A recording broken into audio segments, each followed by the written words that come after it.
Hi అందరికీ. మా ఇంట్లో ఎప్పటి నుంచో అనుకున్న పని ఇప్పటికైతే పూర్తయిందండి. ఏంటి అనుకుంటున్నారా? ప్రీవియస్ వీడియోలో గేదెల దగ్గర గచ్చు చేయడానికి అక్కడ ప్లేస్ శుభ్రం చేస్తున్నాను అన్నాను కదా, అక్కడైతే గచ్చు అయితే చేయించేసాము. మీరు తమిళనాడులో చూసే ఉంటారు.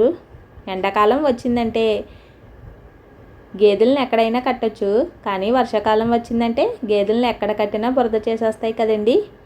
వాటికి కూడా అంత కంఫర్టబుల్గా ఉండదు పాపం. అందుకని ఎప్పటి నుంచో అనుకున్నామని ఇప్పటికైతే పూర్తయింది. మా గేదెలు అయితే చాలా హ్యాపీగా ఉండొచ్చు. మేము కూడా వాటి గురించి టెన్షన్ పడకుండా ఉండొచ్చు. ఉదయం కళ్ళు తెరిచిన దగ్గర నుంచి రాత్రి పడుకునే వరకు పనులే పనులు. కానీ ఈ పనుల మధ్య మన కోసం ఎదురు చూసే కొన్ని నోరులేని జీవాలు కూడా ఉంటాయి. అవి మాట్లాడలేవు, తమ ఆకలి కూడా చెప్పుకోలేవు కదా. అందుకే వాటి బాధ్యత మన మీద ఉంటుంది. గేదెలను పెంచడం అంటే కేవలం ఒక జంతువుని పెంచడం కాదు, కుటుంబంలో ఒక సభ్యుడిని చూసుకున్నట్టే. ఇవి నోరు తెరిచి తమ బాధ చెప్పుకోలేవు, కానీ ప్రేమ చూపిస్తే మాత్రం మనస్ఫూర్తిగా గుర్తుపెట్టుకుంటాయి. ఉదయం లేచిన దగ్గర నుంచి రాత్రి పడుకునే వరకు గేదెల బాధ్యత మన మీద ఉంటుంది కదా. సమయానికి గడ్డి వేయాలి, నీళ్లు పెట్టాలి, వాటిని ప్రదేశాన్ని శుభ్రంగా ఉంచాలి. ఒక్కరోజు నిర్లక్ష్యం చేసినా వాటి ఆరోగ్యం మీద ప్రభావం పడుతుంది. వర్షం వచ్చినా, ఎండ మండినా, పండగ వచ్చినా గేదెల పని మాత్రం ఆగదు కదా.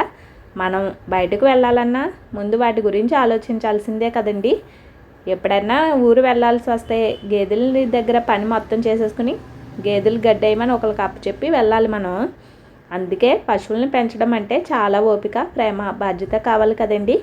గేదెల్ని పెంచుకోవడం అంటే లాభాలే కాదు, బాధ్యతలు కూడా ఉంటాయి. కానీ ప్రేమతో చూసుకుంటే అవి మన జీవితంలో ఒక భాగమైపోతాయి. మళ్ళీ గేదెలను పెంచుకున్న వాళ్ళు గేదెలు లేకుండా అయ్యో గేదె లేదు అని ఒక్కరోజు కూడా ఉండలేరు. అదేండి మా గేదెల స్టోరీ అయితేని. ఈరోజు వంట అయితే మిల్లిమేకర్ కర్రీ, దొండకాయ ఫ్రై చేశాను.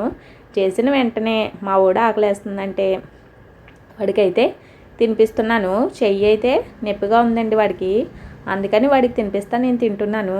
మా ఇంటి దగ్గర అయితే నేరేడు చెట్టు ఉందండి. అవైతే నేరేడు పళ్ళు అయితే చాలా ఎక్కువ కాసినాయి, కానీ కోతులు అయితే ఒక్క పండు కూడా ఉంచట్లేదు. మొత్తం కింద అయితే రాలిపేస్తున్నాయి, మీరు చూడొచ్చు. అందులో ఒక 4 పళ్ళు దొరికినాయి కదా అని మా రూపాయి అయితే తెచ్చుకుంది. వాటిని కడిగేసుకుని తింటుంటే చాలా టేస్టీగా ఉన్నాయండి. ఈవినింగ్ చల్లగా ఉండడానికి నిమ్మకాయ నీళ్ళు అయితే కలుపుకుని ఫ్రిడ్జ్లో పెట్టుకున్నాము. ఈ ఎండలకి అసలు ఉండలేకపోతున్నాం కదండి. నా వీడియో నచ్చితే లైక్ చేయండి, సబ్స్క్రైబ్ కూడా చేసుకోండి.